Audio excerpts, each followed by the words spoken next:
وہ حضرت شاہ فریدالدین عطار رحمۃ اللہ علیہ کہتے ہیں میں تصوف طریقت معرفت کے راستے میں آنے سے پہلے نا عطر بیچتا تھا. عطار عطر فروش کو کہتے ہیں. میں عطر بیچتا تھا تو میری دکان پہ ایک بزرگ آئے جو میری توبہ کا سبب بنے.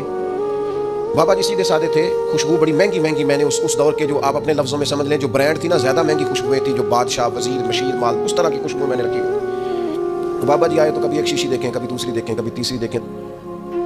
کہتے میں نے آگے بڑھ کے پوچھا بابا جی کیا چاہیے, تو بابا جی کہنے لگے پتر کچھ بھی نہیں. تو کہا پھر دیکھ کیا رہے ہیں؟ کہنے لگے دیکھ رہا ہوں تیری جان بڑی مشکل سے نکلے گی.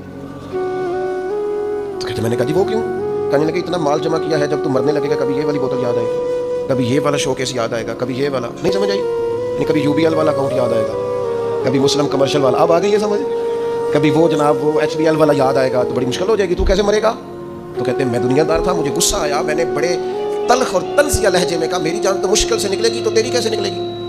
کہتے بابا کہنے لگا بیٹا ادھر آ لو باہر. میں سین میں آیا, وہ زمین پہ لیٹا, اس نے کلمہ پڑھا اور اس کی روح پرواز کر گئی. میری یوں نکلے گی, ایسے نکلے گی میری.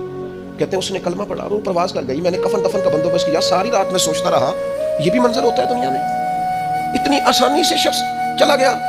فرماتے ہیں بس پھر میں نے بھی صبح خیرات کی, کاروبار کو اتنا کیا جتنی مجھے ضرورت ہے, اور پھر میں نے بھی اپنا زیادہ وقت اپنے رب کی رضا کے لیے گزارنا شروع کیا.